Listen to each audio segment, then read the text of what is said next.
Vous restez encore prudemment optimiste pour l'année qui s'ouvre. Nous aussi, bienvenue sur Aimons l'info. Oui, la pandémie a bien servi de catalyseur pour changer le monde. Ainsi, de nombreuses métropoles comme Paris ont engagé des plans pour construire la ville 15 minutes dans laquelle toutes les infrastructures nécessaires à la vie de tous les jours sont situées à moins d'un quart d'heure à pied ou à vélo de chez vous. Mais la Suède va encore plus loin. Mettant sur le métier la ville 1 minute. Le concept est simple et extrêmement ambitieux.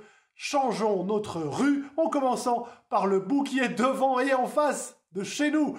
De grandes consultations devraient ainsi rassembler les habitants au niveau micro-local sur des questions comme le parking, les arbres, le sens de circulation ou encore la végétalisation. Ainsi, selon les promoteurs du projet, d'ici 2030, chaque rue de Suède pourra être saine, durable et dynamique.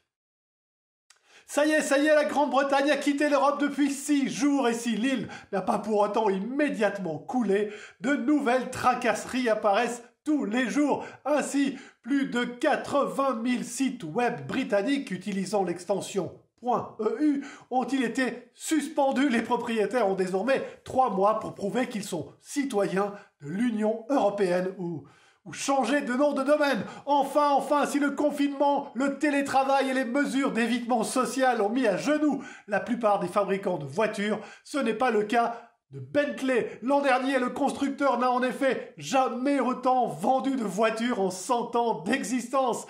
Et c'est la Chine qui a sauvé l'année du constructeur de voitures de luxe en boostant ses ventes de 48,5%. Le patron de Bentley s'est en outre dit prudemment optimiste pour l'année qui vient, un peu comme nous tous, quoi. Allez, prenez bien soin de vous.